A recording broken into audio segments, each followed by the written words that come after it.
네, 여러분 안녕하세요. 민법 연습 2 2025년 2학기 제1주 쟁점 정리 시작하도록 하겠습니다. 민법 연습을 처음 듣는 학생도 있을 텐데요. 내 수업을 처음 듣는 학생들도 있을 텐데, 일단 민법 연습 2, 내가 운영하는 민법 연습 과목에서는 사전에 쟁점 정리에 관한 동영상을 제공하면은 해당 수업 자료와 동영상을 참고해서 진도 범위 내에서 예습을 실시하고 그 예습을 통해서 다음 이제 수업 시간에 화요일날 수업 시간이 되겠죠. 수업 시간에 해당 해당 진로 범위 내에서 수업 내용들의 수업 이제 예습한 내용들에 대해서 연습 문제를 풀어보는 방식으로 수업을 진행하도록 합니다. 그러니까 수업 시간에는 시험 문제를 보고 그리고 남은 시간에는 1시간 정도 시험 보고 남은 시간에는 해당 시험 문제를 해설하는 식으로 수업을 진행하도록 하겠습니다. 자세한 얘기는 다음 주 수업 시간에 자세히 얘기하도록 하고요. 일단은 쟁점 정리 내용들 살펴보도록 하겠습니다. 1주차에는 특정물 채권이나 종류 채권, 금전 채권, 이자 채권, 선택 채권 등 보통 우리가 채권의 목적이라고 얘기하죠. 이런 내용들을 살펴보고 그 다음에 채무 불이행과 채무 불이행으로 인한 손해배상의 내용들을 살펴보도록 하겠습니다. 먼저 채권의 목적 부분에서는 특정물 채권부터 살펴보도록 하죠. 이 채권의 목적 부분에 관한 내용들은 독자적으로 하나의 문제로 나오기는 뭐 그렇게 중요한 비중 있는 문제라고 볼 수는 없었고요. 뭐 예를 들면 채권자 대위권이나 채권자 취소권 같은 경우에는 하나의 쟁점 문제 자체가 채권자 취소권에 관련된 문제로 나올 수도 있는데 여기 있는 쟁점들 같은 경우에는 하나의 독립된 문제로 나오기보다는 어떤 그 사례 문제, 계약법이나 물권법에 관한 사례 문제에서 하나의 쟁점식으로 이렇게 끼워 들어가서 문제가 출제되는 경우들이 일반적입니다. 그러니까 여러분들이 내용은 좀 많지만은 그 자잘한 내용들이 문제에 들어가서 하나의 쟁점이 될 수 있다라고 생각하면서 이 내용들을 예습하면 되겠습니다. 먼저 특정물 채권인데요. 특정물 채권 같은 경우에는 채무자는 선관주의무, 선량한 관리자의 주의로 목적물을 보존해야 될 의무를 부담을 합니다. 선량한 관리자라고 하는 것은 과실 기준을 얘기하는 것이죠. 어느 정도가 있어야지 과실이 있는지 없는지를 판단할 때 선량한 관리자의 주의, 이제 추상적 경과실이라고 얘기를 하죠. 그것이 없는 이제 경과실이 없는 상태에서 즉 선량한 관리자의 주의를 다한 상태에서 목적물을 보존해야 될 의무를 부담합니다. 만약에 이렇게 선량한 관리자의 주의를 다하지 못하고 목적물을 보존했을 경우 그로 인해서 목적물이 멸실되거나 훼손되면은 그에 대한 책임을 채무자가 져야 되겠죠. 자, 그런데 이런 선량한 관리자의 주의로 목적물을 보존해야 되는 의무는 강화되기도 하고 즉 과실 기준이 강화되기도 하고 과실 기준이 약화되기도 합니다.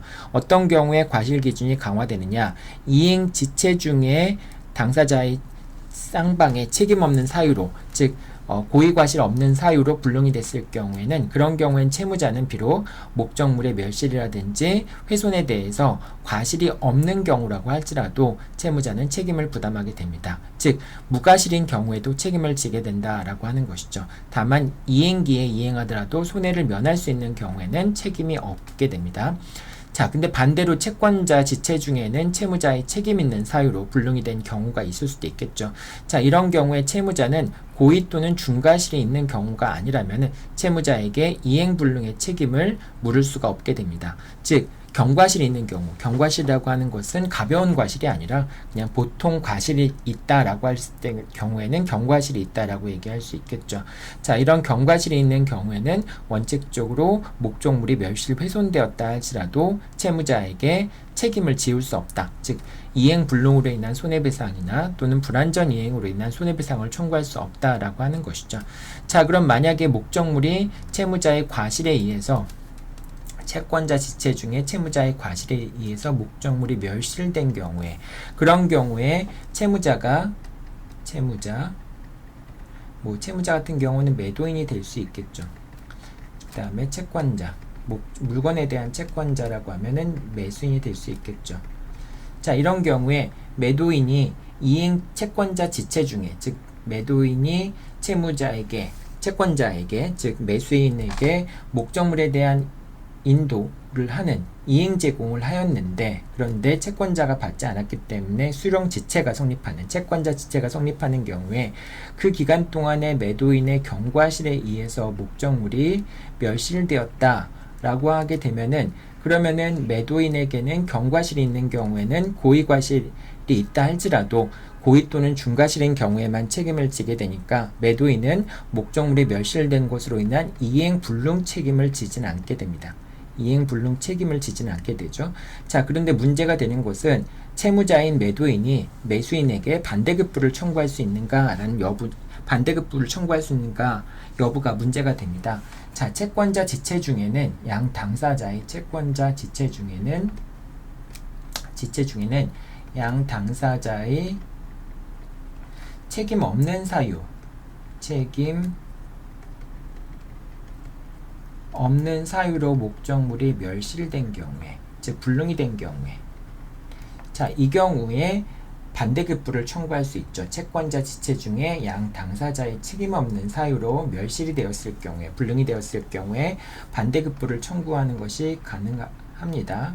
자, 근데 이제 여기서 어떤 논리가 전개가 될 수 있냐면은, 매도인은 채권자 지체 중에는 고의 또는 과실에 대해서만 책임이 있다라고 얘기를 했잖아요. 자, 그렇기 때문에 매도인이 고의 또는 과실이 있는 경우가 아니라고 한다면, 즉 경과실인 경우에는 매도인이 목적물의 멸실훼손에 대해서 책임이 없게 되잖아요. 책임이 없기 때문에 양 당사자에게, 채권자 지체 중에 양 당사자에게 책임이 없는 사유로 멸실된 것으로 볼 수도 있습니다. 이제 그렇기 때문에 매도인은 매수인에게 반대급부를 청구할 수 있다. 이렇게 이제 논리를 전개할 수도 있고요. 또 다른 논리는 뭐냐면은, 매도인이 매수인에게 목적물을 넘기지 못하는 것, 즉 불능에 대해서는 고의 중과실이 없었으니까 책임을 지지 않지만은, 어쨌든 매도인에게 경과실이라고 하는 과실이 있었기 때문에, 양 당사자의 채권자 지체 중에 양 당사자의 책임 없는 사유로 불능이 된 것이라고 볼 수는 없기 때문에 경과실이 있어서 결과적으로 매도인은 매수인에게 반대급부를 청구할 수 없게 되겠죠. 자, 그렇기 때문에 여기서는 원론적으로 반대급부를 청구할 수 없다라고 설명을 했는데, 반대견해도 있다라고 하는 것이죠. 즉 채권자 지체 중에는 고의 또는 중과실이 아닌 경우에는 책임이 없기 때문에 비록 경과실에 의해서 목적물이 불능이 되더라도 반대급부를 청구할 수 있다는 논리를 전개하는 것도 가능하게 됩니다.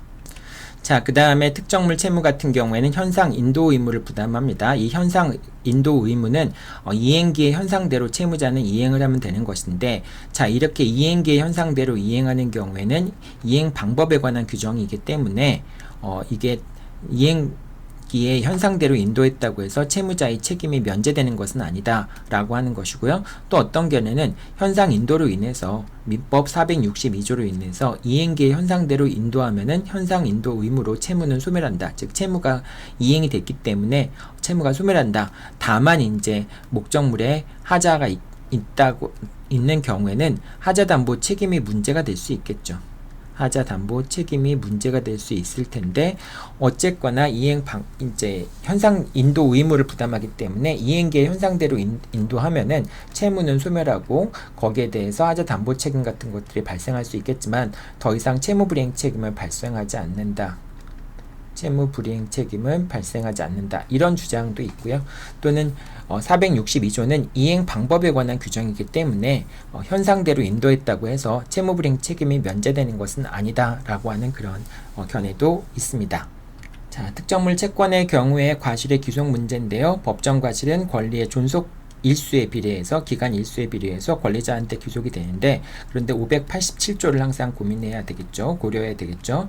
매매 목적물이 인도되기 전까지의 과실은 매도인에게 귀속이 되고요. 그 다음에 목적물을 인도하기 전까지 매매 대금에 대해서 이자 지급 의무가 없습니다. 매수인은 이자를 지급할 필요가 없게 됩니다. 자, 그런데 인도되기 전에 과실은 매도인에게 귀속이 되기 때문에 그 관리 비용도 매도인이 부담해야 됩니다. 자, 여기서 과실이라고 하는 것은 여러분들이 보통 천연과실과 그 다음에 법정과실 두 가지가 있다라고, 법정과실 두 가지가 있다라고 하는 걸 알고 있죠. 천연과실이라고 하는 것은 그 물건의 용법에 따라서 나온 결과물을 천연과실이라고 얘기하죠. 뭐 예를 들면 사고가 열렸다든지, 또는 뭐 치어가 나왔다든지 물고기가 이제 알을 낳아서 새끼가 되었다든지 뭐 이런 경우들을 천연 과실이라고 얘기를 합니다. 반면에 법정 과실이라고 하는 것은 물건의 사용 대가로부터 받은 금전을 그런 것을 법정 과실이라고 얘기합니다. 대표적인 게 임대 수익이 되겠죠. 임대 수익이 대표적인 법정 과실이 되겠죠. 자, 그럼 법정 과실 같은 경우에는 매도인에게 귀속이 되기 때문에 과실이 매도인에게 귀속이 되기 때문에 매도인은 당연히 건물을 관리하기 위한 비용도 스스로 부담해야 된다라고 하는 겁니다.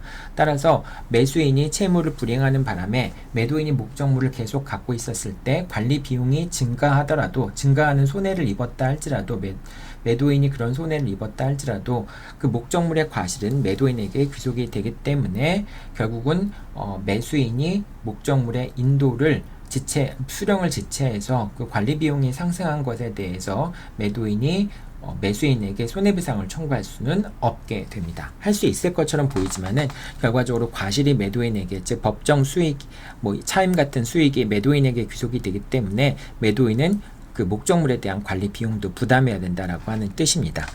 자, 그 다음에 이제 목적물 인도 전에는 매도인의 이행지체를 이유로 차임 상당의 손해배상을 청구할 수 없다라고 하는 것이죠.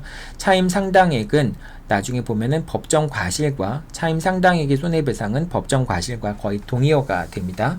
자, 따라서 목적물을 인도하기 전까지는 매도인의 이행지체를 이유로 차임 상당액의 지연 손해배상을 청구할 수 없다.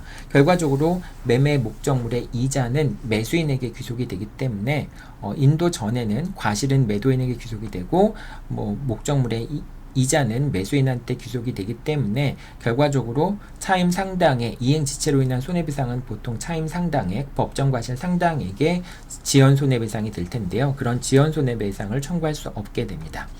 자, 그리고 매수인이 이행을 지체하더라도 당연히 지연이자를 청구할 수 없다라고 하는 겁니다. 자, 그러니까 결과적으로 목적물이 인도되기 전이라면은 양 당사자가 이행지체에 빠진다고 하더라도 매도인은 매수인에게 지연손해배상, 차임 상당액의 지연손해배상을 청구할 수 없고, 또 마찬가지로 매수인도 매도인에게 지연이자의 손해배상을 청구할 매도인도 매수인에게 지연이자의 손해배상을 청구할 수 없게 된다라고 하는 겁니다. 네, 지금 약간 좀 헷갈리게 얘기한 것 같은데, 매도인이 이행지체를 하더라도 매수인이 매도인에게 지연 손해배상을 청구할 수 없고, 과실은 이제 매도인한테 귀속이 되니까. 그리고 매수인이 이행지체를 하더라도, 대금 지급에 대한 이행지체를 하더라도 이자는 매수인에게 귀속이 되기 때문에 지연손해배상을 청구할 수 없다라고 하는 점입니다. 자, 다만 매수인이 매매대금을 완납하게 되면 그때부터는 과실취권은 매수인에게 귀속이 된다라고 하는 점도 꼭 이해해둬야 되겠죠. 자, 여기서 특히 이제 여러분들 요 587조와 이행지체 책임의 성립 관한 내용들을 반드시 잘 기억해 둬야 되겠죠. 그리고 이제 채무자의 고의과실로 인한 책임, 이제 채무자의 귀책사유라고 하는 것이 이행지체와 이제 채권자 지체 같은 경우에 좀 강화될 수도 있고 약화될 수도 있다라고 하는 점 유의해 둬야 되겠죠. 자, 다음으로 종료채권 살펴보도록 하겠습니다. 종료채권에서는 조달 의무가 있다라고 하는 점이 제일 중요하죠. 따라서 특정 이전에는 목적물이 멸실되더라도 채무자는 목적물을 조달해서 채무를 이행해야 될 의무를 부담하게 됩니다. 특정 이후에는 조달 의무가 사라지게 되죠. 자, 그 다음에 종료물 같은 경우에는 언제 특정이 되느냐, 특정이 되면은 결국 특정물 채권으로 변경이 되는데 언제 특정이 되는가라고 하는 점이 상당히 중요하죠. 자, 여기서 이제 지참 채무라고 하면은 가져가서 채무자의 주소지에서 이행 제공을 해야 되는 것이고, 송부 채무라고 하는 것은 제3의 장소에다가 목적물을 보내는 것이고, 추심 채무라고 하는 것은 채권자가 채무자한테 와서 직접 목적물을 수령해 가는 것을 추심 채무라고 얘기를 합니다. 자, 이 각각의 경우들은 결과적으로 이제 뭐 지참 채무라든지 채무자가 가져가야 된다든지 채권자가 가지러 온다든지 또는 제3의 장소를 송부하는 거는 이거는 당연히 그 장소가 채무의 이행지라고 한다면은 그럼 이제 이 자체가 가서 이행을 완료했을 때 그 자체가 이제 이행에 필요한 행위가 되는 건데, 요 내용들은 이제 각각의 장소들로 송부하는 경우, 이 제3의 장소라든지 이런 것들이 당사자가 약정한 그런 장소가 아니었을 때를 얘기하는 거겠죠. 자, 따라서 지참 채무 같은 경우는 언제 이행이 완료되느냐, 이제 요거 송부채무 같은 경우는 이 제3의 장소를 송부했을 경우에 이제 특정이 되는데, 요 제3의 장소가 당사자가 이행을 하기로 약정된 장소가 인 경우에는, 그런 경우에는 제3의 장소로 송부한다고 해서, 그러니까 그 송부하는 것 자체가 그게 이제 이행이 필요한 행위가 완료된 경우라고 볼 수 있는데, 요거는 이제 제3의 장소가 당사자가 합의한 이행 장소가 아닌 경우를 얘기하는 것이죠. 자, 첫 번째 지참 채무 같은 경우에는 물건을 특정하여서 이행지에서 수령할 수 있는 상태로 둔 경우, 이것을 이제 그 이행이 필요한 행위가 완료되었다라고 얘기할 수 있습니다. 자, 그 다음에 송부채무 같은 경우는 당사자가 약정한 장소가 있는데, 그 약정한 장소 이외의 장소로 물건을 송부해달라라고 요구해서 제3의 장소로 송부하는 경우에는, 그런 경우에는 제3의 장소로 송부하는 순간에 그 다음에 채무자가 이행에 필요한 행위를 완료했다라고 볼 수 있습니다. 추심채무 같은 경우는 채권자가 목적물을 수령하러 직접 와야 되는데, 이런 경우에는 채무자가 물건을 분리해서, 종류물을 분리해서 수령할 수 있는 상태에 두고 채권자한테 수령을 최고했을 때 목적물이 특정이 된다라고 볼 수 있습니다. 자, 그 다음에 이행이 필요한 행위를 완료했을 경우에, 그런 경우에 목적물이 특정되기도 하지만은 또 채권자의 동의를 얻어서 목적물을 분리했을 때, 이런 경우에도 이행에 필요한 행위를 완료하지 않았지만은 채권자의 동의를 얻어서 목적물을 분리하게 되면은 그 경우에도 특정이 된다라고 볼 수 있습니다. 자, 목적물을 특정했을 경우에는 특정물 채무로 전환이 됩니다. 자, 그 다음에 특정됐을 경우에는 이제 특정이 되면 특정물 채권으로 변경이 되지만은, 이 경우에 채권자는 채무자한테 그걸 요구할 수 없는데, 채무자는 만약에 특정된 물건이 멸실되었을 경우에는 채권자에게 불이익을 주지 않는 범위 내에서 대용급부가 가능하다.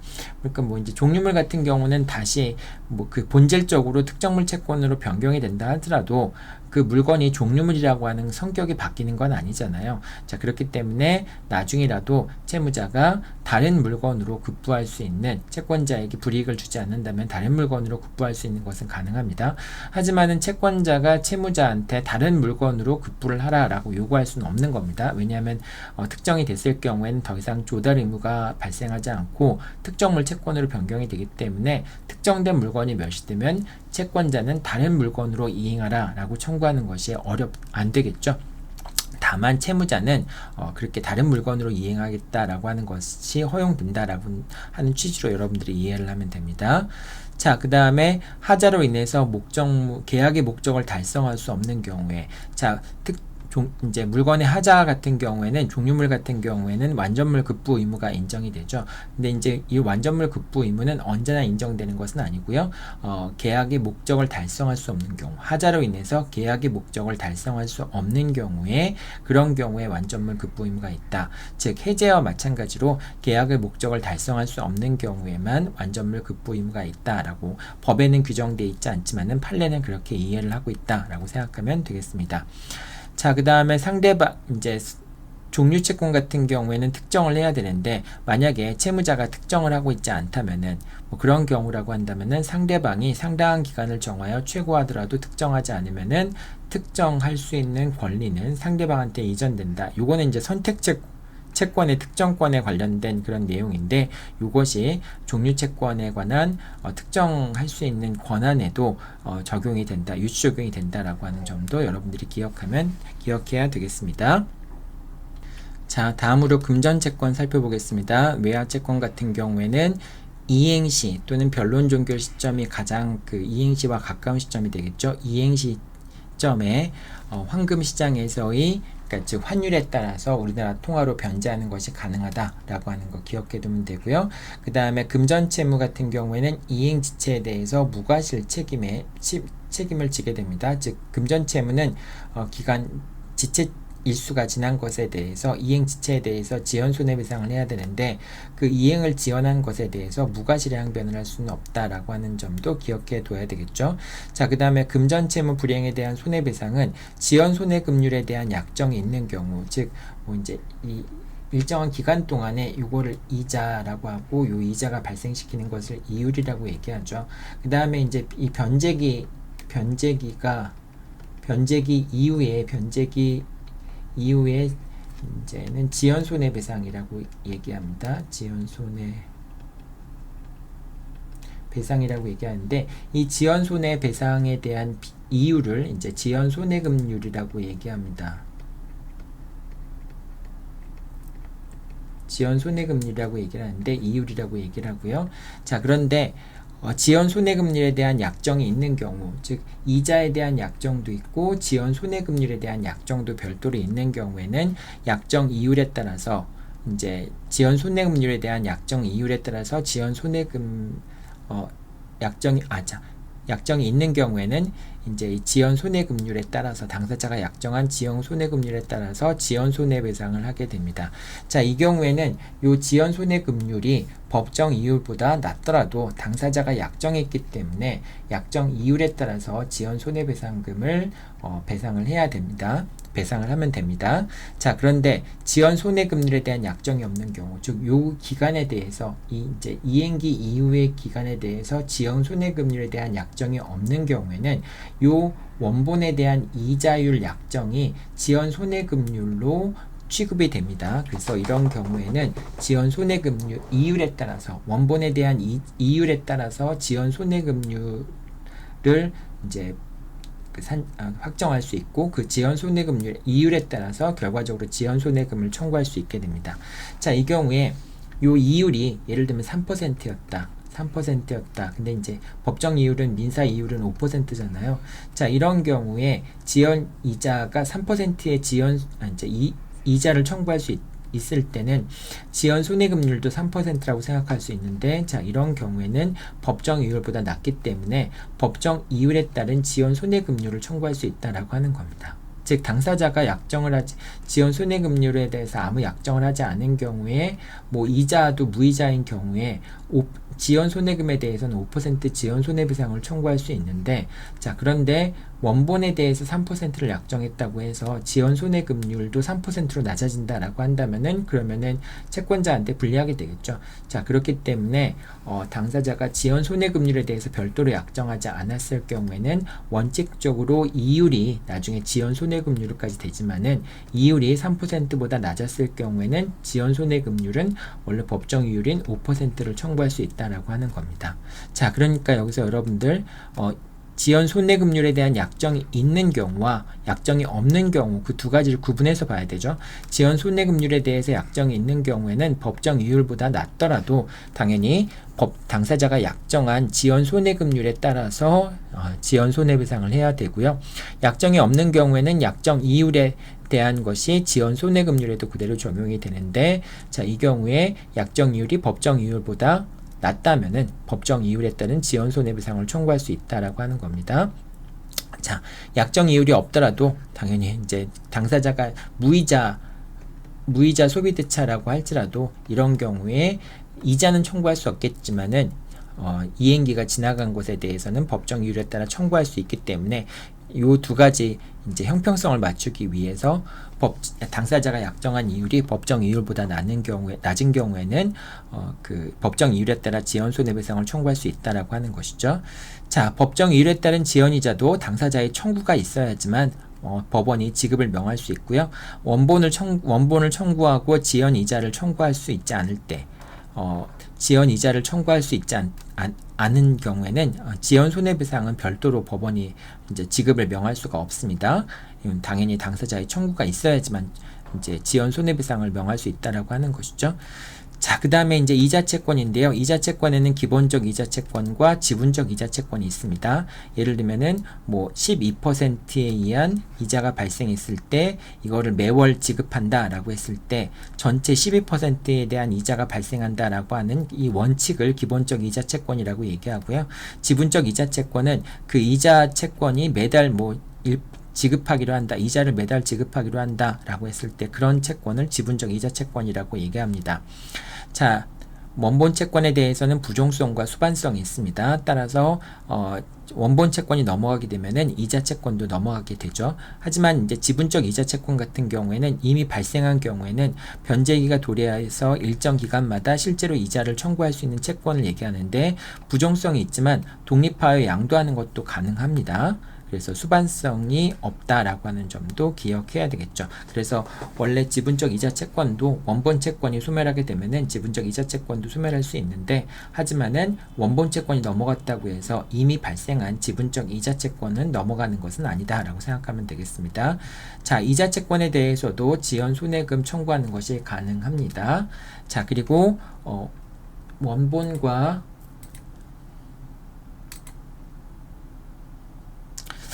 원본과 독립하여서 소멸시효의 대상이 된다라고 하는 겁니다. 자, 매월 지급되는 경우에는 소멸시효 기간은 3년이죠. 자, 그 일정한 기간에 따라서 지급되는 1년 이내의 기간으로 지급되는 금전 같은 경우에는 소멸시효 기간이 3년이기 때문에 요 이자 채권 같은 경우에도 지분적 이자 채권의 경우에도 소멸시효 기간은 3년입니다. 자, 원본 채권의 소멸시효가 완성되고 아직 지급하지 않은 이자 채권 같은 경우에는 당연히 소멸하게 됩니다. 그건 이제 아까도 얘기했지만 부정성이 있기 때문에 그런 거죠. 자, 그래서 원본 채권의 소멸시효가 완성되면 아직 지급되지 않은 이자 채권 같은 경우에는 이제 같이 소멸하게 되는데, 그런데 이미 이제 원본 채권이 소멸됐더라도 이자 채권이 지급됐을 경우에는 이미 그 지급된 부분에 대해서는 다시 또 뭐 이자 채권의 반환을 청구하거나 이럴 수는 없습니다. 자, 소멸시효의 소급효에도 불구하고 이미 지급한 이자의 반환은 청구할 수 없다라는 것이죠. 자, 그 다음에 선택채권입니다. 선택채권이라고 하는 것은 뭐 A채권이나 B채권, 급부의 목적물이 A나 B 당사자의 선택에 의해서 정해지는 것을 선택채권이라고 얘기를 합니다. 예를 들면 무권대리인의 상대방의 무권대리인에 대한 책임은 이행을 청구할 수도 있고 손해배상 청구권을 행사할 수도 있죠. 그래서 이행 청구권이나 손해배상 청구권, 당사자가 선택하는 것에 따라서 채권이 확정이 된다라고 하는 점에서 요 대표적인 게 이제 무권대리인의 상대방에 대한 책임이 선택채권의 대표적인 거라고 얘기를 하죠. 자, 선택채권에서 선택할 수 있는 권리는 누구한테 있느냐? 당사자가 약정한 것에 따라서 선택권자가 지정이 됩니다. 자, 약정이 없다면은 채무자에게 원칙적으로 선택권이 있죠. 자, 근데 선택권이 있었을 경우에 상대방이 상당한 기간을 정해서 이 선택을 최고하여도 상대방이 선택하지 않는다면 선택권은 상대방에게 이전됩니다. 자, 그 다음에 제3자가 선택권을 행사할 수 없거나 최고에도 불구하고 선택하지 않은 경우에는 그 선택권은 채무자에게 있다라고 하는 것도 원칙적으로 채무자한테 있다. 뭐 이제 제3자가 선택권을 행사할 수 있는 경우가 있잖아요. 이제 그런 경우에 만약에 제3자한테 선택권을 하라라고 얘기했는데도 불구하고 제3자가 선택권을 행사하지 않거나 또는 제3자가 선택권을 행사할 수 없는 경우에 그런 경우에는 선택권은 채무자한테 있다라고 여러분들이 기억해두면 되겠죠. 자, 선택채권의 선택에는 소급효가 있습니다. 따라서 그러나 제3자의 권리를 침해할 수는 없고요. 따라서 예를 들면은 A란 채무는 특정물 채권이다. 특정물 채권이고, 이런데 근데 뭐 예를 들면 채권이 발생한 시점은 여기다. 선택채권이 발생한 시점은 9월 1일 날인데 선택한 시점은 10월 1일 날이다. 그럼 이 선택한 날 비록 특정물 채권이라고 하는 것으로 채권이 확정이 되잖아요. 자, 그러면 이제 언제부터 선관주 의무를 부담하느냐? 선택한 날 10월 1일 날 선관주 의무를 부담하느냐, 9월 1일부터 선관주 의무를 부담하느냐라는 게 문제가 될 수 있는데, 9월 1일 날, 즉 소급해서 선택채권이 발생했을 때 소급해서 선택의 효력이 발생하기 때문에 9월 1일부터 선택채권이 발생한 날로부터 이제 선량한 관리자의 주의로 목적물을 보존해야 되는 의무가 발생을 하고요. 선택한 시점부터 선관주 의무가 발생하는 건 아니다라고 하는 점을 기억해 둬야 되겠죠. 자, 그 다음에 불능에 의한 선택 특정인데요. 자, 불능에 의한 특정 문제인데요. 선택권이 있는 당사자의 책임 있는 사유로 또는 양 당사자의 책임 없는 사유로 불능이 됐을 경우에는 나머지 급부로 특정이 됩니다. 즉 A급부가 있고 B급부가 있는데 이 중에서 B급부가 불능이 됐을 경우에 선택권이 있는 당사자에 의해서 B급부가 불능이 되거나 또는 양 당사자의 책임 없는 사유로 B급부가 불능이 됐을 경우에는 나머지 A급부로 채권이 특정이 된다라고 하는 겁니다. 자, 그런데 선택권이 없는 당사자의 과실로 불능이 된 경우에, 즉 A와 B가 있는데 B가 불능이 된 것이 선택권이 없는 자에 의해서 불능이 된 경우에는, 그런 경우에는 이제 당사자 상대방이 불능이 된 것에 대한 것도 선택을 할 수 있게 됩니다. 즉 불능으로 인한 특정의 효력이 발생하지 않고요. 불능인 급부를 선택하는 것도 가능하게 됩니다. 자, 따라서 이제 채무자가 있고요. 채무자가 있고 채권자가 있을 때 만약에 선택권이 채권자한테 있었다. 선택권이 채권자한테 있었다. 근데 채권자의 과실에 의해서 B라는 급부가 불능이 됐다라고 하는 경우에 갑은 B를 선택하고 B가 목적물이 멸실되었다라는 것을 이유로 해서 채무를 면할 수가 있게 됩니다. 자, 이 경우에 을의 과실에 의해서 B가 멸실되었다라고 한다면 위험부담의 원칙에 따라서 갑이 을한테 대가를 청구할 수도 있는 경우가 발생을 하겠죠. 자, 이런 경우에 갑은 역시 마찬가지로 A를 선택하고 그 다음에 A를 이행한 다음에 대가를 받고 그 다음에 B가 멸실된 것에 대해서 갑이 을에게 뭐 불법행위 책임을 묻는다든지 이런 식으로 손해배상을 받는 것도 가능하겠죠. 만약에 선택권이 채무자한테 있다라고 한다면은 선택권이 채무자한테 있다. 근데 채무자의 과실에 의해서 B가 멸실되었다라고 하는 경우에 을은 갑에게 B를 선택해서 B에 대한 이행을 청구할 수도 있습니다. 근데 이제 B를 선택하게 되면 이미 B는 멸실되었으니까 을은 갑에 대해서 이행을 청구할 수는 없겠죠. 다만 불능이 된 것에 대해서 채무불이행, 이행 불능으로 인한 책임을 청구할 수도 있습니다. 그리고 을은 이제 B가 불능이 됐기 때문에 A를 선택하고 A에 대한 이행을 청구하는 것도 가능하게 되겠죠. 그러니까 을은 이제 불능이 됐다라고 할지라도 갑의 채무자의 선택권이 있는 채무자의 고의 과실에 의해서 B가 불능이 됐을 경우에 을은 B를 선택해서 이행불능 책임을 물을 수도 있고 A를 선택해서 A에 대한 이행을 청구하는 방법도 가능하다라고 하는 겁니다. 여러분들 이런 내용들 하나하나가 다 쉽지 않은 내용들이죠. 그래서 일단은 머릿속에 이런 법리들 같은 것들을 잘 집어넣어야 됩니다. 지금 얘기하는 것들 이제 우리가 쟁점 정리다 보니까 이걸 너무 오래 얘기할 수 없어서 간단하게 얘기하고 넘어가는데요. 여러분들은 머릿속에 이런 내용들을 잘 정리해 넣어야 되기 때문에 하나하나 쟁점들에 대한 것들을 공부하는 게 쉬운 일은 아닙니다. 자, 그 다음에 채무불이행 책임 보도록 하겠습니다. 채무불이행이 성립하기 위해서는 채무자의 고의 과실이 있어야 되는데, 자, 이 경우에 법정 대리인 또는 이행 보조자의 고의 과실은 채무자의 고의 과실로 간주가 됩니다. 자, 따라서 이행 보조자에게 고의 과실이 있을 경우에 채무불이행이 있었을 경우, 채무불이행이라고 하는 것은 계약상 의무가 이행되지 않은 것을 계약상 의무가 이행되지 않은 상태를 채무불이행이라고 얘기를 하죠. 자, 이 채무불이행에 대해서 채무자의 고의과실이 있어야지만 채무자는 채무불이행에 대한 책임을 지게 되는데, 자, 이 경우에 이행보조자의 고의과실은 채무자의 고의과실로 간주가 된다라고 하는 것입니다. 그렇기 때문에 당연히 채무자는 채무불이행에 대한 책임을 져야 되겠죠. 자, 이행보조자라고 하는 것은 채무자가 이행을 위해서 사용하는 자를 얘기하는 것이고요. 채무자와 이행보조자 사이에는 지시감독관계, 종속성은 필요가 없습니다. 따라서 제3자, 택배를 이용해서 목적물을 발송하는 경우에도 택배 회사 같은 경우에는 이행보조자라고 얘기할 수 있겠죠. 자, 어떤 걸 이행보조자라고 얘기하냐? 임대차 계약에서 전차인 같은 경우에는 임차인은 목적물을 이제 보관해야 될 의무가 있는데, 만약에 전차인이 있다라고 한다면 이제 임차인이 전차인과 전대차 계약을 체결해서 목적물을 사용 수익하고 있다라고 한다면은 전차인 같은 경우에는 목적물 보관 의무에 있어서 임차인의 이행 보조자라고 얘기할 수 있습니다. 자, 그 다음에 임대인이 수선을 위해서 공사를 하는 경우에는 수급인이 임대인의 지시를 받아서 임대인과 계약을 체결해서 공사를 하는 수급인 같은 경우에는 임대인의 수선 의무에 있어서 이행 보조자라고 얘기할 수 있습니다. 즉 수선 공사를 제대로 하지 못한 경우에는 이제 임대인이 목적물을 사용 수익할 수 있는 상태로 두지 못한 채무불이행을 책임을 지게 되는데, 그때 수급인의 고의 과실은 임대인의 고의 과실로 보게 된다라고 하는 것입니다. 자, 그 다음에 이제 채무불이행 책임에 대해서 하나씩 살펴볼 텐데요.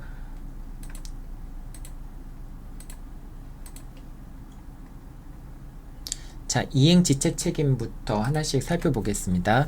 자, 이행지체라고 하는 것은 기한이 지난 거, 이행기가 지난 것을 이행지체 상태라고 얘기를 하죠. 물론 이행지체에 대해서 채무자의 고의과실이 인정돼야 되겠죠. 자, 확정 기한부 채무 같은 경우에는 기한이 도래한 때부터 지체 책임을 지게 됩니다. 5월 15일 날이 이행기라고 한다면은 5월 15일 날을 경과한 16일부터 지체 책임이 발생하게 되겠죠. 동시행 관계인 경우에는 이행 제공이 계속되어야지만 상대방이 이행지체를 지게 되고요. 빠지게 되고요. 이행지체로 인한 손해배상을 청구할 수 있게 됩니다. 자, 채권이 가압류된 경우 또는 제3채무자가 가압류한 경우에 이런 경우에는 채무자는 이행을 할 수 없겠죠. 이행을 하게 되면은 다시 또 이제 채권자가 가압류에 기초해서 본압류를 하거나 그런 경우에는 더 이상 이제 또 다시 한번 그 본압류에 기초해서 추심명령이나 전부명령이 있으면은 제3채무자는 이행을 해야 되기 때문에 제3채무자는 이행을 할 수 없겠죠. 그러니까 이런 겁니다. 갑이 을에게 채권을 갖고 있고 을이 병에게 채권을 갖고 있고 이걸 이제 제3채무자라고 얘기하잖아요.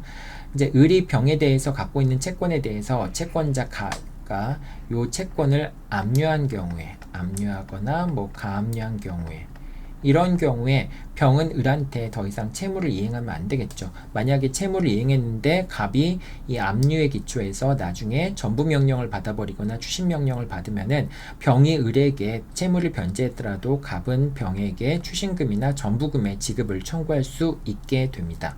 자, 그렇기 때문에 병이 을한테 지급을 하면 안 되는데 그렇다고 해서 압류나 가압류가 됐다고 해서 을이 이행기를 넘어서 지급하지 않는 것이 정당화되는 건 아니기 때문에 병은 이행지체의 책임을 지게 됩니다.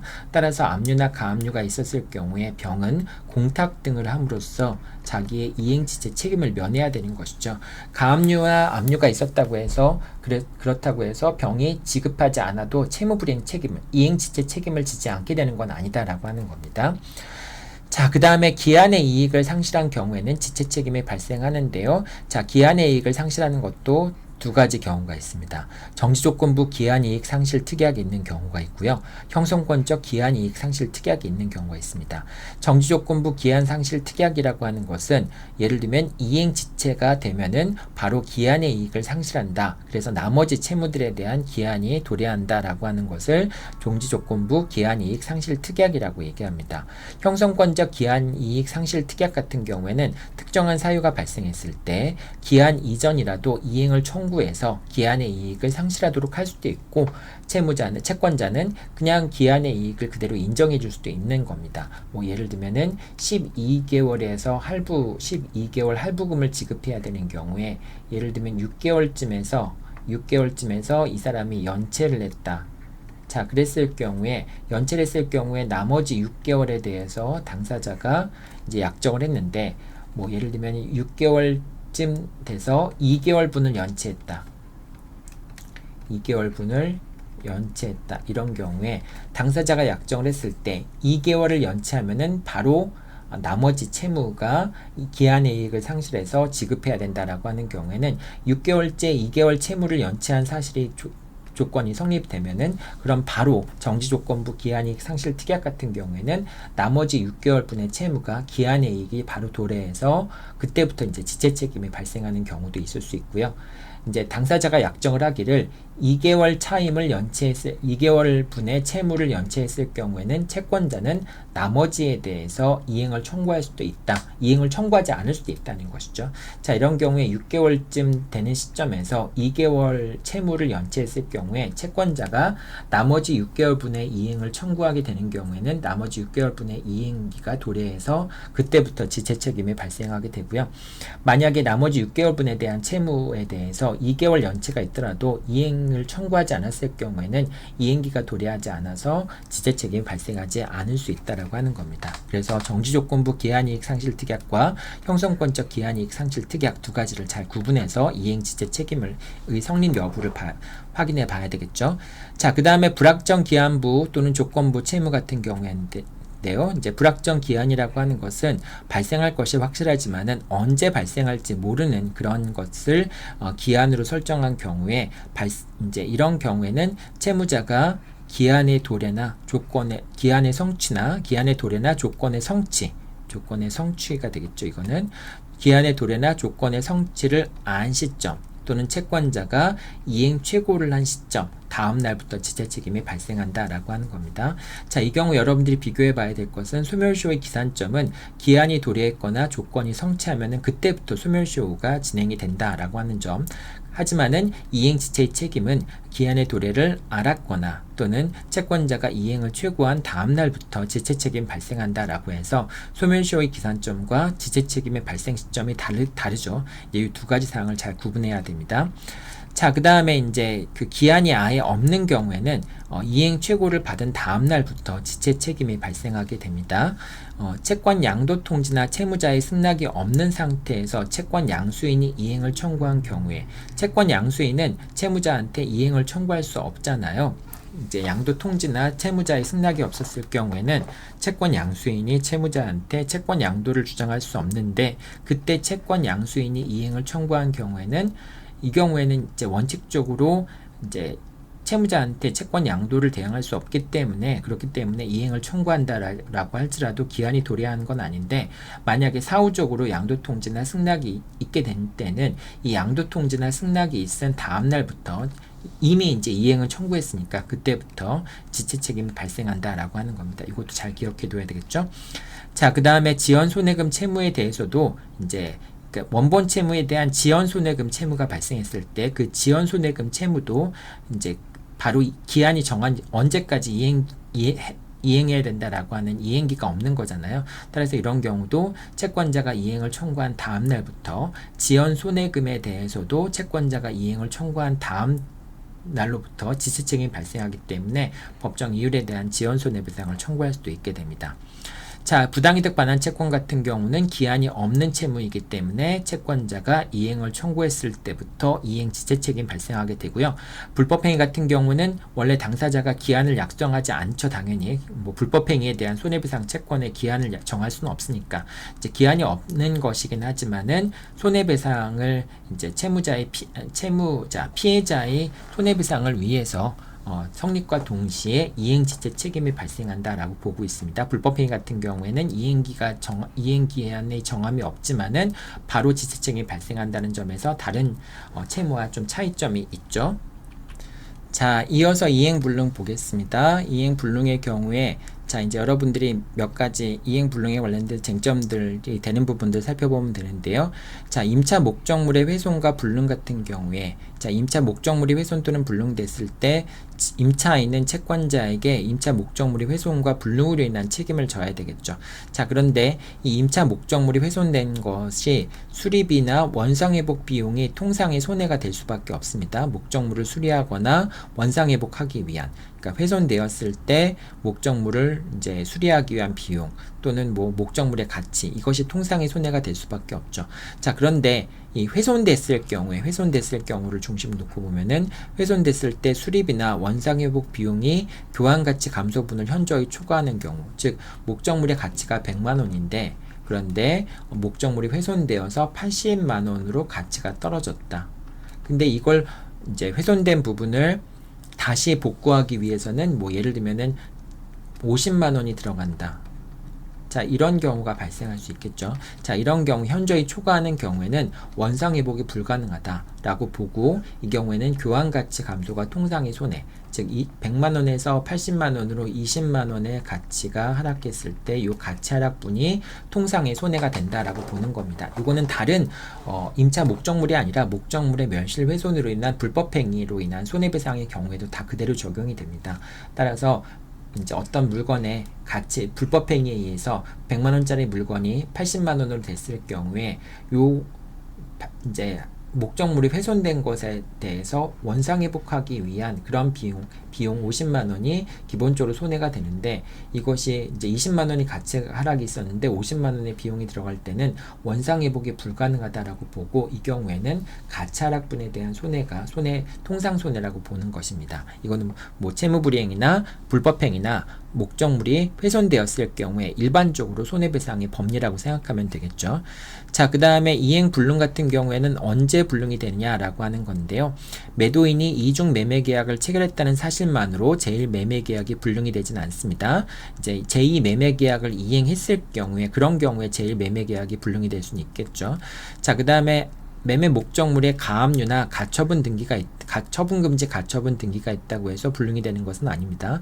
하지만은 이제 여기서 리을에서 보겠지만은 매매 목적물에 근저당권이 설정되고 수개의 가압류와 압류 등기가 되어 있는 경우에는 사실상 채무자가 채무를 이행할 변제할 자력이 없는 것이기 때문에 이 가압류와 압류를 풀 수 있는 가능성이 없잖아요. 자, 이런 경우에는 이행이 불능이 됐다라고 볼 수 있습니다. 근데 채무자가 자력이 있는지 없는지, 자력이 있는 경우에도 목적물에 가압류나 처분금지 가처분이 있는 경우들이 있을 수 있겠죠. 자, 이런 경우에는 채무자가 채무를 변제하고 가압류나 처분금지 가처분 등기를 풀 수 있는 거니까 뭐 이제 계약 처분금지 가처분 등기라고 하는 것은 뭐 제3자가 뭐 이걸 권리를 주장하면서 이렇게 할 수 있는 건데 이런 등기 같은 건 말소시킬 수 있기 때문에 불능은 아니라고 보는 겁니다. 자, 그 다음에 D급번 매매 목적물에 가등기가 맞춰진 것만으로는 불능에 해당하지 않습니다. 하지만 담보 목적으로 가등기가 맞춰졌고 채무자가 채무를 변제할 수 있는 자력이 없는 경우에는 가등기가 맞춰진 것만으로도 불능이 됐다라고 인정할 수도 있는 거죠. 그러니까 경우에 따라서 어떤 경우에 불능이 인정되느냐 아니냐라고 하는 것들을 잘 구분해야 되겠죠. 자, 임대인이 소유자가 아니더라도 임대차 계약은 불능이 되지 않습니다. 하지만 진정한 소유자가 임차인에게 목적물의 반환을 청구하거나 임차인이 진정한 소유자로부터 반환 청구를 받게 되면 임대차 계약은 자동으로 종료가 된다라고 하는 겁니다. 이 임대차 계약의 종료 시점이 언제인지라고 하는 부분도 역시 임대차 계약 부분에서 다시 한번 살펴보겠지만은 원칙적으로 제3자 소유의 물건에 대한 임대차 계약을 체결하는 것도 가능하지만 진정한 소유자가 임차인에게 목적물의 반환을 청구하거나 임차인이 진정한 소유자에게 목적물을 반환하게 되면은 임대차 계약은 종료한다라고 하는 점도 여러분들이 꼭 기억해 둬야 되겠죠. 자, 불완전 급부 같은 경우에는 이행이 불완전한 경우를 얘기하는 거고요. 불완전한 이행 같은 경우에는 완전한 이행을 청구할 수도 있고 또는 손해배상, 불완전한 부분을 제거하기 위한 손해배상 또는 뭐 이제 아까도 얘기했지만은 급부의 가치를 이제 급부의 하락분 이제 뭐 불완전한 부분을 제거하기 위한 비용이 급부의 가치 하락분을 상당히 초과하는 경우에는 완전 이행을 청구할 수 없기 때문에 이 경우에는 급부 가치 하락분의 손해배상만 청구할 수 있다라고 하는 겁니다. 그 다음에 불완전 이행으로 인해서 계약의 목적을 달성할 수 없는 경우에 계약을 해지할 수도 있습니다. 자, 부수의무 위반인데요. 계약 당사자에는 부수의무 위반이 있는 경우에는 계약 해제 자체를 불가합니다. 해제를 할 수 없습니다. 이제 계약 목적을 달성할 수 없는 걸 부수의무라고 얘기하기 때문에 그렇죠. 자, 이 부수의무 중에는 이제 보호의무 같은 것도 있는데요. 예를 들면 숙박업자가 투숙객을 보호해야 될 보호의무는 부수적 의무의 일종이라고 볼 수 있고요. 여행업자는 여행자의 생명, 신체, 재산을 보호해야 될 안전배려 의무 같은 부수적 의무를 부담하게 됩니다. 이런 부수적 의무를 위반하게 됐을 경우에는 손해배상을 청구할 수 있겠죠. 하지만 이런 부수적 의무라고 하는 것은 계약의 이제 주된 급부 의무와 주된 급부 의무와는 직접적으로 상관이 없는 의무이기 때문에 이 자체로 인해서 계약을 해지하는 건 안 되지만은 나중에 이런 부수 의무 위반으로 인해서 채권자에게 손해가 발생했을 경우에는 손해배상을 청구할 수는 있게 됩니다. 자, 계속해서 채무 불이행에 대해서 이행 거절 부분 살펴보도록 하겠습니다. 계약 당사자가 이행하지 아니할 의사를 명백히 표시한 경우에 이행 거절이라고 얘기를 하는데요. 이 이행 거절이라고 하는 것은 두 가지가 있습니다. 여러분들이 두 가지를 구분해 봐야 되는데 이행 거절의 경우에 자, 민법 544조에서 얘기하는 이행 지체의 경우죠. 이행 지체로 인한 계약 해제에서 얘기하는 이행 거절이 있습니다. 자, 이 경우에는 원래 이행 지체를 하는 경우에는 상당한 기간을 정한 최고를 한 다음에 그 다음에 그 기간 내에 이행하지 않으면은 계약을 해지할 수 있는 게 원칙이죠. 이행 지체에 빠졌을 경우에는. 근데 이행 거절을 했을 경우에는 상당한 기간을 정한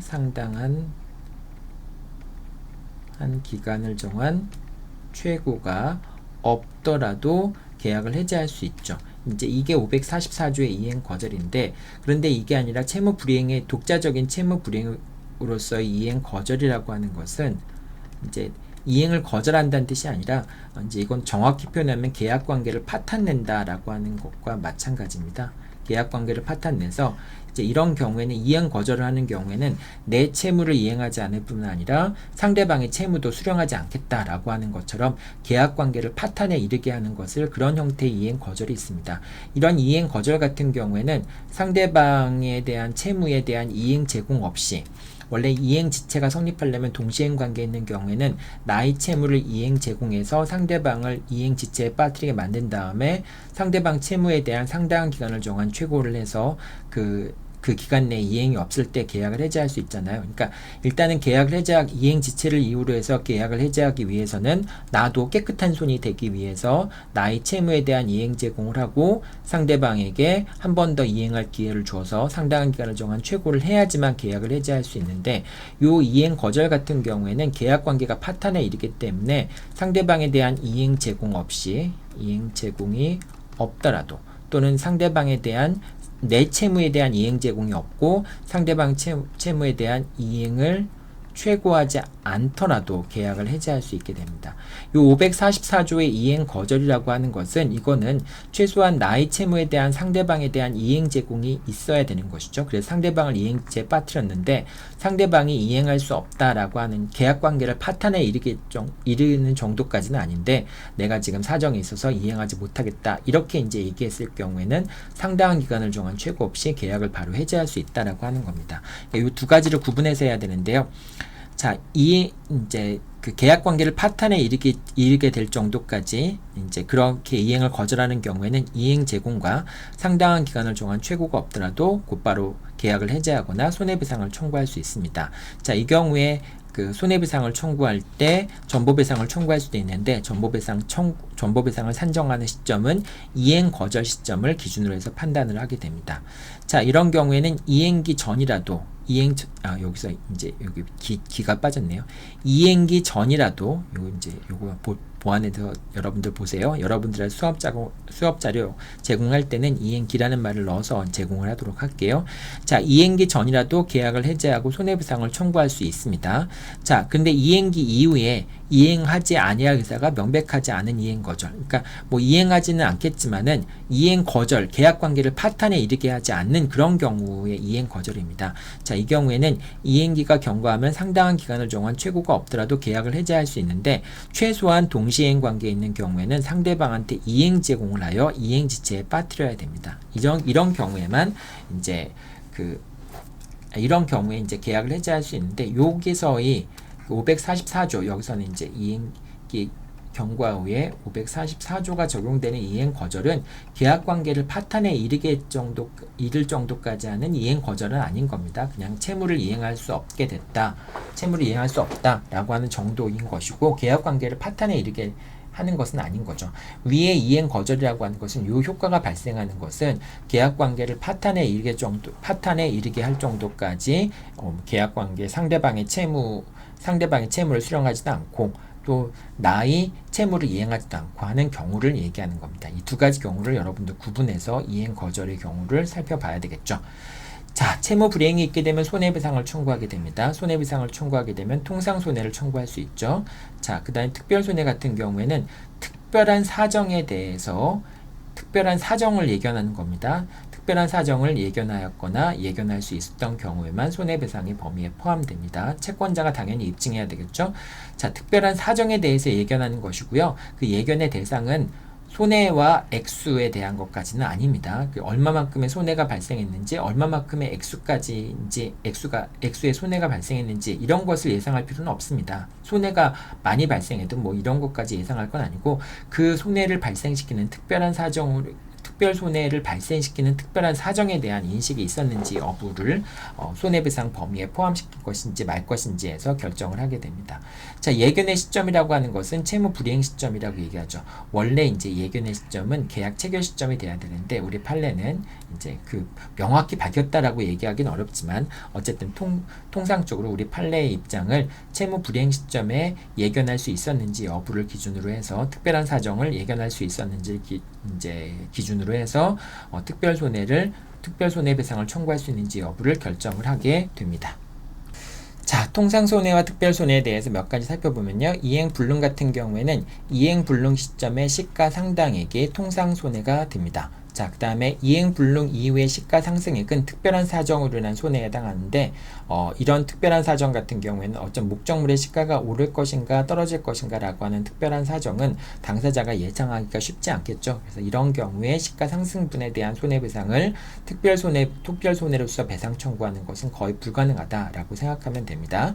자, 그런데 계약 체결 이후부터 불능 시점까지 목적물의 시가가 상승한 것은 특별손해가 아닙니다. 왜냐하면 전보배상을 산정하는 시점 자체가 이행불능 시점이기 때문에 계약 체결 당시에는 뭐 1억이었는데 이제 이행불능 시점에 2억으로 올랐다. 그런 경우에는 이제 1억이 그 기간 동안에 오른 거잖아요. 이거는 특별손해가 아니라 그냥 2억 자체가 통상의 손해가 됩니다. 불능 시점의 시가상당액이 통상손해니까. 그래서 근데 불능이 된 이후에, 불능이 된 다음에 나중에 청구하는 시점에서 이게 3억이 됐다 라고 할 때 1억이 더 올랐다 라고 했을 경우에 그 1억이 그러니까 1억이 더 증가했다라고 하는 것은 특별한 사정이 있기 때문에 1억이 더 증가한 것이죠.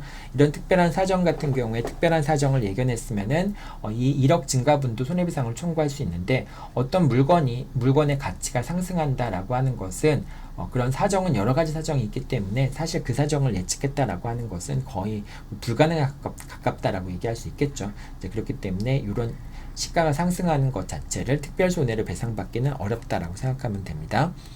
자, 그 다음에 목적물이 훼손되었을 경우에는 통상 손해는 수리 비용, 원상 회복하기 위한 비용이 통상의 손해에 해당합니다.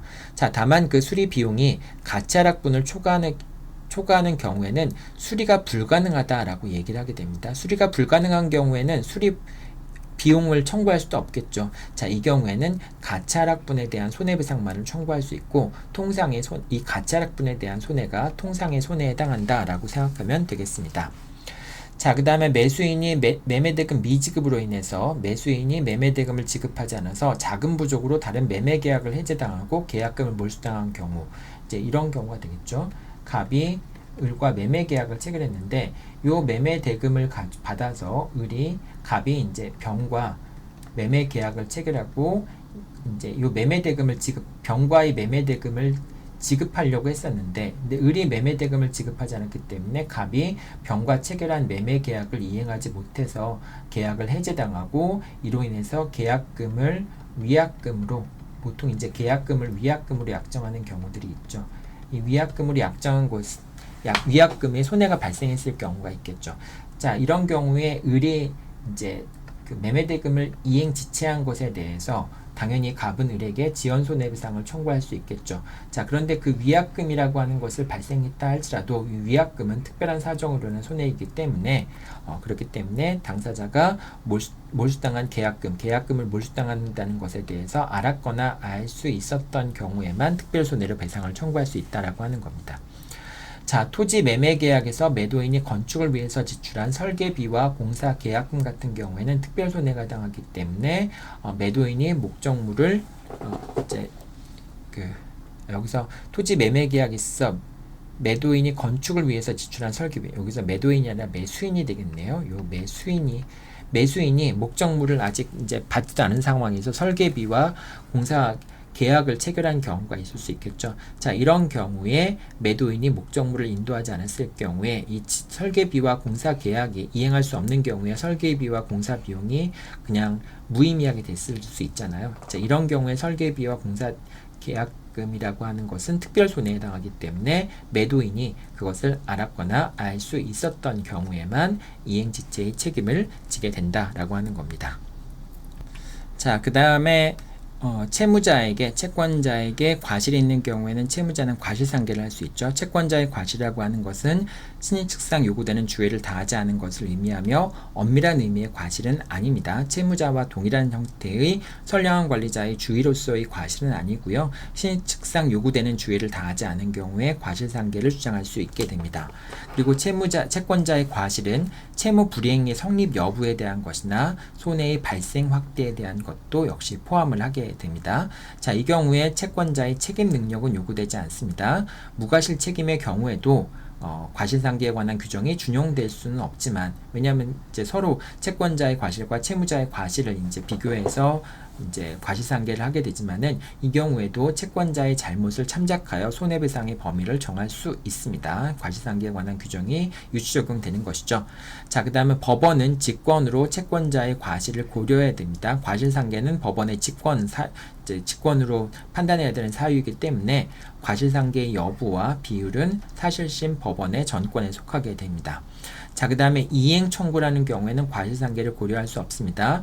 예를 들면 표현대리가 인정이 되는 경우, 이행 책임을 부담하는 경우, 또는 이제 무권대리 같은 경우에 이행 책임을 무권대리 같은 경우에 무권대리 상대방은 이행을 청구할 수도 있고, 또는 이제 손해배상을 청구할 수도 있잖아요. 이런 경우에 이제 이걸 선택채권이라고 얘기를 하는데, 만약에 이행을 청구했다라고 하는 경우에는, 그런 경우에는 감액이 안 됩니다. 과실상계 같은 경우가 할 수는 없습니다. 이행을 청구하는 것이니까. 하지만 손해배상을 청구했을 경우에는 채권자의 과실을 고려해서 과실상계를 할 수가 있겠죠. 자, 그 다음에 이제 손해배상 예정에 관련된 내용입니다. 자, 손해배상 예정이 있었을 경우에 손해배상은 손해에 대한 입증 책임을 완화하고 채무자에 대한 심리적인 경고, 이행을 강제하기 위한 그런 역할을 하는 것이죠. 자, 지체상금이라는 게 있는데, 지체상금이란 건 뭐냐면은 공사계약을 체결한 다음에 공사가 지연됨에 따라서 이제 수급인이 지급해야 될 그러한 지연 손해배상을 지체상금이라고 얘기합니다. 이제 공사계약 같은 경우에는 공사가 보통 이제 공기를 넘어가는 경우들이 있죠. 자, 이런 경우를 대비해서 도급인이 수급인한테 공사가 늦어질 때 일수만큼 지연 손해배상을 하기로 하는 경우가 있는데, 그것을 지체상금이라고 얘기합니다. 이 지체상금 같은 경우는 당연히 손해배상 예정에 해당하게 되겠죠. 자, 손해배상액에 예정을 했을 경우에는 어떤 효과가 있냐? 손해에 대한 입증을 하지 않거나 손해가 예정액보다 적다고 하더라도 예정 금액을 청구할 수 있고요. 자, 예정액을 초과하는 손해에 대해서는 초과 손해의 배상을 청구할 수 없습니다. 특별 손해로 청구할 수도 없습니다. 이거는 이제 보통 다른 입법 내에서는 손해배상 예정액을 최소 손해로 해서 그걸 넘는 손해가 발생한 경우에 입증한다면은 배상을 청구하도록 하는 것이 일반적인 경향인데, 우리나라 대법원에서는 손해배상 예정을 한 경우에는 그 손해배상 예정액을 초과한 경우에 초과한 부분에 대한 손해배상을 청구할 수 없다고 봅니다. 물론 이제 특별한 손해배상 같은 경우에는 넘어가는 경우도 손해배상을 인정하는 경우들이 있긴 있습니다. 하지만 원칙적으로 손해배상 예정을 한 경우에는 그걸 초과하는 손해가 발생했더라도 예정액만을 청구할 수 있다라고 하는 겁니다. 자, 그 다음에 손해배상 별도의 약정이 없다면 이제 손해배상액이 예정이기 때문에 채무불이행을 한 경우에만, 즉 고의과실에 있는 경우에만 손해배상 예정액을 청구할 수 있는 것이고요. 채무불이행에 대해서 고의과실이 없으면 채무불이행 책임이 성립하지 않으니까 이 경우에는 손해배상 예정액을 청구할 수도 없습니다. 자, 그 다음에 손해배상 예정액이 부당하게 과다한 경우에는 법원이 직권으로 감액할 수 있습니다. 이거는 사실심 변론 종결실을 기점으로 과다한지 여부를 판단하고요. 감액은 할 수 있지만 증액은 할 수 없습니다. 자, 그 다음에 손해배상 예정액을 감액할 수 있으므로 별도로 과실상계를 하지 않습니다. 채권자의 과실이 있다라고 한다면 손해배상 예정액이 부당하게 과다하다라고 얘기했으면 법원은 감액을 할 수 있기 때문에 별도로 과실상계를 하진 않는다라고 하는 겁니다. 그 다음에 채무불이행으로 인한 손해배상 예정액은 불법행위로 인한 손해배상 예정까지 예정한 것은 아닙니다. 따라서 별도로 채무불이행을 이유로 해서 손해배상을 청구할 때는 예정액을 넘는 손해배상을 청구할 수 없지만은, 불법행위로 인한 손해배상을 청구하는 경우에는 손해배상 예정이 있더라도 그걸 넘는 손해까지 당연히 불법행위로 인한 손해배상으로 청구할 수 있게 되는 것이 되겠죠. 자, 그 다음에 위약금과 손해배상 예정인데요. 보통 위약금은 손해배상 예정으로 추정이 됩니다. 따라서 위약금 자체는 손해배상 예정이라고 보면 되겠죠. 자, 그 다음에 예를 들면은 채무불이행이 있는 경우에 계약금을 포기하거나 계약금의 배액을 지급한다는 약정이 있었을 때, 계약금을 포기한다는 얘기는 계약금을 위약금으로 지급한다는 얘기가 될 테고요. 계약금을 배액을 지급한다. 채무불이행으로 인해서 계약이 해제되는 경우를 보통 얘기합니다. 해제된다면 계약금의 배액을 지급한다는 얘기는 계약금을 돌려주면서 위약금 100만 원을 계약금에 해당하는 위약금을 지급한다는 것이죠. 자, 이것은 손해배상의 예정에 해당한다라고 하는 겁니다. 자, 그런데 위약금은 위약벌로 인정이 될 수도 있는데요. 만약에 위약벌로 인정이 되면은 별도로 손해배상을 청구하는 것이 가능합니다. 위약벌이라고 하는 것은 계약을 이행하지 않은 것에 대한 벌칙을 부과하는 것이기 때문에 별도로 손해배상을 하는 것이 아니라 벌칙을 부과하는 것이기 때문에 별도로 손해배상을 청구할 수 있고요. 위약벌은 법원이 감액할 수 없습니다. 하지만 위약벌이 과대한 경우에는 반사회질서의 법률행위에 해당해서, 그러니까 채권자가 부당하게 너무 과도한 위약벌을 부과하는 경우에는 위약벌 약정 자체가 무효로 될 수 있습니다. 하지만 손해배상 예정액과 같이 감액할 수는 없다라고 하는 겁니다. 자, 그 다음에 이제 지연손해배상인데요. 금전채무의 지연손해배상 부분인데요. 네, 여러분 내용이 좀 많긴 하죠. 자, 금전채무의 지연손해배상에 대해서는 지연손해금률 자체가 손해배상 예정에 해당하는 겁니다. 지연손해금률에 대한 약정이 있다면, 이제 이거 여러분들 아까 금전채무에서 봤었죠. 지연손해금률에 대한 약정이 있다면은 그런 약정이 법정 이율보다 낮더라도 지연손해금률에 따라서 지연손해배상을 청구할 수 있는데, 지연손해금률은 이행지체에 대한 손해배상 예정에 해당하는 것이고요. 만약에 지연손해금률에 대한 약정이 없다면은 원본 채무에 대해서 약정 이율이 있는 경우에 그 약정 이율에 따라서 지연손해배상을 청구할 수 있는데, 이제 약정 이율이 법정 이율보다 낮은 경우에는, 이런 경우에는 법정 이율에 따라서 지연손해배상금을 청구할 수 있다라고 하는 겁니다. 이건 다시 한번 좀 강조하는 차원에서 금전채권에서 살펴보긴 했는데, 이 지연손해금률과 약정 이율에 대한 내용들을 여러분들 잘 기억해야 되겠죠. 잘 이제 구분해야 되겠죠. 자, 그 다음에 손해배상에 있어서는 손익상계를 하게 됩니다. 법원은 직권으로 손익상계를 할 수 있습니다.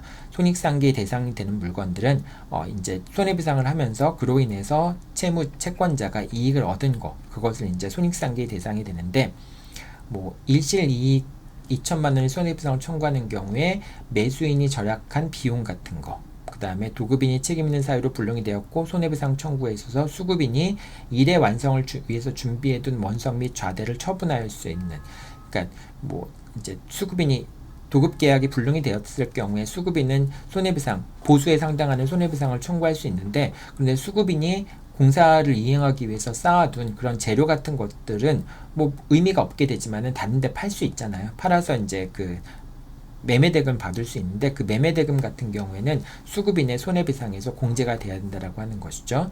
그 다음에 산업재해 보상 보험법상의 휴업급여 같은 거, 또 입원비 하는 중에 식비가 포함되어 있을 수 있잖아요. 입원비에. 자, 그것은 뭐 어차피 밥은 먹고 살아야 되는 거니까 아프지 않더라도, 그러니까 그 식비 같은 경우는 손익공제의 대상이 됩니다. 근데 손익상계의 대상이 되지 않는 경우도 있는데요. 종전 직장에서 동일한 급여를 받는다고 해서, 이거는 이제 일실이익의 손해배상을 청구하는 경우에 비록 채권자가, 피해자가 몸이 다쳤다 할지라도 급여가 줄어들지 않았어요. 그렇다 할지라도 이 보수가 계속 동일한 형태, 뭐 노동력이 30% 감소했지만은 그래도 여전히 기존의 보수와 동일하게 보수를 받는 경우에 그 노동력 상실에도 불구하고 받은 보수 같은 것들이 손익상계의 대상이 되는 것은 아닙니다. 그 다음에 산업재해보상보험법상 유족보상 일시금과 장의비 같은 거, 어차피 언젠가는 한번 사람이 죽는 거긴 하지만 이런 장의비 같은 것은 손익상계 대상이 되지 않는다라고 얘기하고요. 그 다음에 피해자가 별도로 가입한 보험계약에 따른 이익 같은 경우도 손익상계 대상이 되지 않습니다. 자, 그 다음 마지막 요거 여러분들 기억해 둬야 될 텐데요. 과실상계와 손익상계를 할 때는 과실상계를 먼저 한 다음에 손익상계를 하게 됩니다. 먼저 손익상계를 하게 되면은 손익상계, 채권자가 이득을 본 부분에 대해서 다시 또 과실 비율에 따른 것을 이제 반영하게 되는데, 근데 채권자가 이익을 얻은 것은 과실 비율에 따라서 줄일 필요는 없죠. 그렇기 때문에 먼저 과실상계를 한 다음에 손익상계를 한다라고 하는 점도 꼭 기억해 둬야 되겠죠. 자, 이상에서 채권의 목적에 관련된 내용들과 그 다음에 채무불이행과 채무불이행으로 인한 손해배상에 관련된 법리들을 쭉 한번 살펴봤습니다. 여러분들이 관련 판결들도 밑에 첨부해 놨으니까, 중요 판결들을 첨부해 놨으니까 한번 쭉 판결들도 살펴보기 바라고요. 이렇게 쭉 예습을 한 다음에, 물론 이제 여기 나와 있는 내용들이 다 시험 문제와 연결돼서 나오는 건 아닙니다. 뭐 어떤 쟁점들은 선택형 문제로 나올 수 있는 쟁점들도 있고, 그런데 여러분들이 쭉 한번 이제 머릿속에 집어넣고 이론적인 부분들을 정리해 놓은 상태에서 시험 문제를 풀어보는 연습들을 계속해서 해야 되겠죠. 그래서 2학기 중에는 채권법 부분에 관련되어 있는 이 쟁점들을 정리하고, 이 쟁점들을 잘 기억해서 시험 문제를 풀어보는 그런 연습들을 한 학기 동안 하도록 하겠습니다. 네, 여러분들 고생했습니다.